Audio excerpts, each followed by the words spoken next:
শ্রীচরণে রইল শতকোটি প্রণাম। প্রণাম রইল প্রিয় ভক্তবৃন্দের প্রতি। আজ আমরা শুনব নাম কিভাবে করিতে হয়। শ্রী শ্রী ঠাকুর রামচন্দ্রদেব প্রসঙ্গ ও অমৃতবাণী শ্রী শুভময় তত্ত্ব লেখা বই থেকে, পৃষ্ঠা সংখ্যা ৭৪। গুরু ভ্রাতা গুরুভগ্ন এবং সবার প্রতি রইল শতকোটি প্রণাম এবং গুরুর চরণ কমল রইল শতকোটি প্রণাম। নাম কিভাবে করিতে হয়। ধীর সমীরে যমুনা তীরে বসতি শতত বনমালী, ধীরভাবে নাম পুনঃ উচ্চারণ করিতে করিতে ক্রমশ বায়ু স্থিরবর্তী উপস্থিত হয়। বেদবাণী পদখণ্ড ৬০তম পত্রাংশ। জয় রাম, জয় গোবিন্দ। গুরু ভ্রাতা গুরুভগ্ন এবং সবার প্রতি বিশেষ অনুরোধ রইল আমাদের এই চ্যানেলটি এবং ফেসবুক পেজটি লাইক, শেয়ার ও সাবস্ক্রাইব করার এবং ফলো দেওয়ার জন্য। এখানে ধীর সমীরে যমুনা তীরে বসতি শতত বনমালী, ধীরভাবে নাম পুনঃ উচ্চারণ করিতে করিতে ক্রমশ বায়ু স্থিরবর্তী হয়। অর্থাৎ সর্বদা ধীর ও স্থিরভাবে নাম করিলে সংসার জ্বালা যন্ত্রণা হইতে মুক্তি পাওয়া যায়। নাম সংকীর্তন যে চেঁচাইয়া করিলেই হয় তাহা নহে, মনে মনে করিলেও নাম হয়। নাম বই আর কিছু জগতে ত্রাণের উপায় নাই। এই বুদ্ধিকে নাম সংকীর্তন বলে। নামের অধীনে থাকেই নাম সংকীর্তন। বেদবাণী ২য় খণ্ড ৬৪তম পত্রাংশ। ধীরে ধীরে নাম ধরিয়া ডাকিতে যেরকম হয় সেইভাবেই নাম করিতে হয়। এই প্রকার সর্বদা করিতে করিতে এই ক্রমে প্রেমের অঙ্কুরণ হইয়া ফল ফুলাদি ভাব সকল প্রস্ফুরণ হয় এবং শরীরের শান্তি ভোগ হয়। তাড়াতাড়ি করিলে আপাইয়া শরীর কাতর হইয়া পড়ে এবং নামে ব্যাঘাত হয়। বেদবাণী ২য় খণ্ড ১৮৫তম পত্রাংশ। জয় রাম, জয় গোবিন্দ। সর্বদা শ্বাস প্রশ্বাস যত ধীরে ধীরে চালাইয়া জপের অভ্যাস করিতে পারেন তাহার চেষ্টা করিবেন। সংসারের যখন যা হইবে ভোগ নিতে নিতে সহ্য করিতে করিতে ভোগ ক্ষয় পাইবে, সংসার মুক্ত হইবে সন্দেহ নাই। বেদবাণী ২য় খণ্ড ১৯৪তম পত্রাংশ। নাম বলিতে চিন্তাকে বুঝাইয়াছে। নাম চিন্তামণি, কৃষ্ণ চৈতন্য রস বিগ্রহ, নিত্য শুদ্ধ নিত্য মুক্ত হব আত্মা নাম নবীন। যখন মনে বুদ্ধিতে সকল অবস্থায় সকল শব্দতে একটি নামই বোধ হইবে, তখন নামের সফলতা লাভ করিতে পারিবে। অতএব সর্বদা সকল অবস্থায় নাম করিবেন। বেদবাণী ৩য় খণ্ডের ৮তম পত্রাংশ। জয় রাম, জয় গোবিন্দ। নাম মন্ত্রাদির কাছে সর্বদা থাকেই নাম করা বলে নামের কোনো বিধিবিধান নাই। বেদবাণী ৩য় খণ্ডের ১৪৬তম পত্রাংশ। জয় রাম, জয় গোবিন্দ।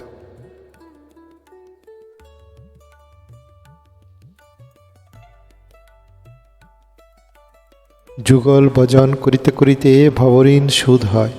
অর্থাৎ নামের সঙ্গে প্রেম করিতে করিতে ভাব হয়, সেই ভাব সকল বিভাব হরণ করিয়া পরমানন্দে থামে আকর্ষণ করিয়া লয়।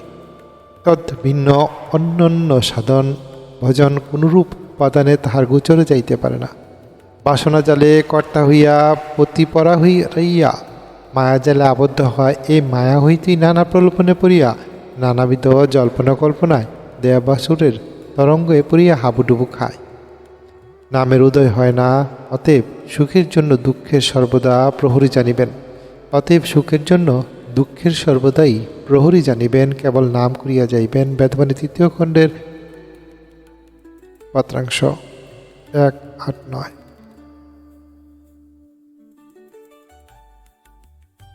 এই মায়াময় জগৎ হইতে মুক্ত হইয়া আবার আনন্দধামে পরিকর হওয়া যদি আমাদের একমাত্র কাম্য বলিয়া বুঝিতে পারি, তৎরাজ কেন আমরা এই নামে ডুবিয়া থাকিতে পারি না, তাহা চিন্তা করার বিষয়। আমাদের কর্তৃত্বাভিমানী মন বুদ্ধি অহংকারের আবর্তনেই এই নাম করার প্রধান প্রতিবন্ধক। কারণ চঞ্চল মনে আমাদিকে নানান দিকে ক্ষণস্থায়ী সুখের প্রলোভনে মুগ্ধ করিয়া ভগবানকে বুলাইয়া দেয়।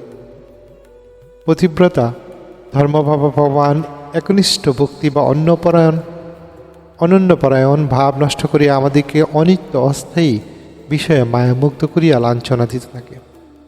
অতএব অকর্তৃত ভাব কিসে পোষণ করা যায়, সেই পথ অবলম্বন করিতে হইবে।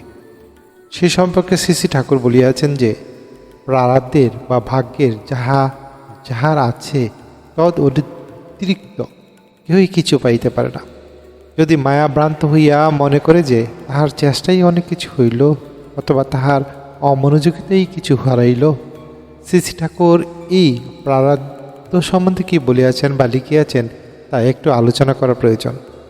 এই জন্যই এই সম্পর্কে বেদবাণীর কয়েকটি পত্র তিনি নিম্নে উদ্ধৃত করিল। ওনার লেখা কয়েকটি পত্র নিম্নে উদ্ধৃত করা হইল। প্রাক্তন দন্ত যথা অনুসারে ভোগের অতিক্রম করা জীবের পক্ষে ক্ষমতা নাই। বেদবাণী প্রথম খণ্ডে 40তম পত্রাংশ। প্রারব্ধদ্বন্দ্বের হাত ছাড়াইবার সাধ্য কাহারও নাই। মহা প্রজ্ঞান ব্যক্তিকেও প্রারব্ধদ্বন্দ্ব হিতাহিত শূন্য হইতে হয়। বেদবাণী প্রথম খণ্ডে 272তম পত্রাংশ। অদৃষ্ট চক্রে সমস্তই ঘটিয়া থাকে। মায়ার নাটের পরাবৃত্ত ভাব সকল কোনো পরামর্শ কি সাহায্য ফিরাইতে পারে না। যা হইবার হইবে, বেদ পুরাণ নায়ক নায়িকাদের জীবনীতে প্রকাশ রহিয়াছে। বেদবাণী প্রথম খণ্ডে 274তম পত্রাংশ। ভাগ্যবশে লোক সকল স্ব ভাগ্য ও দেশ স্বজন প্রবৃত্তি লাভ করিয়া থাকে। তার ব্যতিক্রম করার আর কাহারও কোনরূপ ক্ষমতা নাই। বেদবাণী প্রথম খণ্ডে 389তম পত্রাংশ। ভাগ্যং ফলতি সর্বত্র। ভাগ্যই ফল দিবার অধিকার এই জগতে আর কাহারও নাই। ভাগ্যবশে যাহা পাওনা দেনা রহিয়াছে তাহা যথাসময়েই ঘটিবে। দৃঢ় বিশ্বাস থাকিলেই জীবের দুরবস্থা ঘটে না। বেদবাণী দ্বিতীয় খণ্ডের 4তম পত্রাংশ। এই ত্রিলোকের মধ্যে এমন কোনো জীব নাই যে স্ব ভাগ্য ফল ছাড়িতে পারে। ভাগ্যই ফলদাতা। ভাগ্যেই শরীর, গৃহ, সমাজ, দেশ, শত্রু, মিত্র, রোগ, শোকাদি ভাগ্যফল জানিবেন। অতএব ভাগ্যের যাহা যখন ঘটে তাহার বেগ সহ্য করিয়া সত্যের আশ্রয়ে থাকিতে চেষ্টা করিবেন। বেদবাণী দ্বিতীয় খণ্ডের 12তম পত্রাংশ। জয় রাম, জয় গোবিন্দ।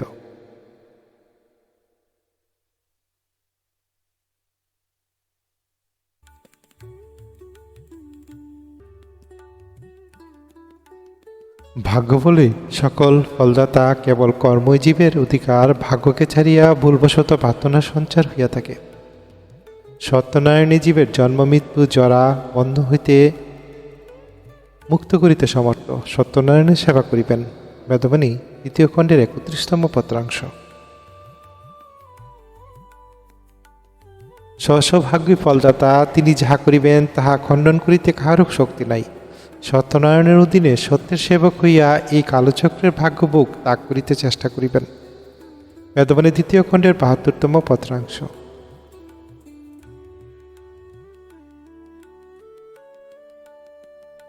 ভবিতব্যই সকলের কর্তা। ইহা হইতে সময়ই ফল ভোগ করিয়া থাকে। তজ্জন্য চিন্তার কিছু নাই। যে সময়ে যাহা ঘটিবার তাহাই কেহ ছাড়িয়া দিতে পারে না। বেদবাণী তৃতীয় খণ্ডে 168তম পত্রাংশ।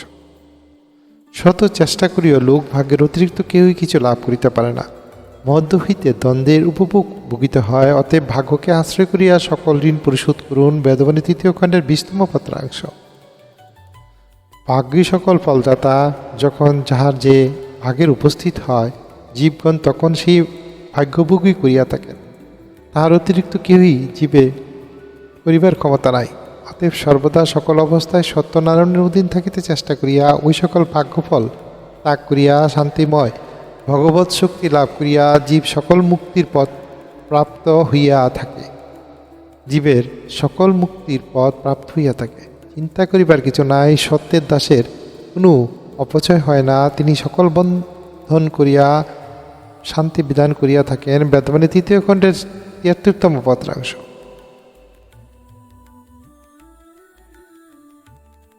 ভাগ্যের অতিরিক্ত কিছু আমরা শত চেষ্টা করিও পাইতে পারি না, এবং যাহা ভাগ্য আছে তাহা নিজ হইতেই চেষ্টা না করিলেও আমরা নিশ্চয়ই পাইব। এই বিশ্বাস যদি হৃদয়ে বদ্ধমূল হইয়া থাকে, তাহা হইলে আমরা অনেক চিন্তা ভাবনা জল্পনা কল্পনা অব্যাহতি পাইতে পারি। এই বিশ্বাস অভাবে নিজের সীমাবদ্ধতা বুঝিতে পরিচালিত হইয়া নানাভাবে কষ্ট পাইতে হয়। ভাগ্য সম্পর্কে এইরূপ দৃঢ় বিশ্বাস জন্মিলে কর্তৃত্ব বা পুরুষাকার অহংকার যে একেবারেই ভ্রান্তি, তাহা উপলব্ধি করিয়া সকল বিষয়ে ধৈর্য ধারণ করা অনেকটা সহজ হয়। অতএব আমাদের ভ্রান্তিমূলক কর্তৃত্ব অভিমান দূর করিয়া অকর্তৃত্বের ভাব কি যে সে আহরণ করা যায়, কিসে যে আহরণ করা যায়, সে সম্বন্ধে শ্রী শ্রী ঠাকুর যাহা বলিয়াছেন তা নিম্নে উদ্ধৃত করিতেছি। কর্তৃত্ব অভিমান ছাড়িয়া বার জন্য মনে বিচার করিয়া আত্মার সঙ্গে নির্মলভাবে আত্মারই কর্তার অধীন হইয়া থাকিলে নিত্যমুক্ত হইয়া পরিণামে শ্রীগুরুপদ পাওয়া যায়। হৃদয়ে সংশয় ছেদন করিয়া সকল হইয়া থাকে আপনার আনন্দ থাকে অধিকার করে। হৃদয়ে সংশয় ছেদন করিয়া সকল হইয়া থাকে অপার আনন্দ তাকে অধিকার করিয়া থাকে। বেদবাণী 1ম খণ্ডের 88তম পত্রাংশ।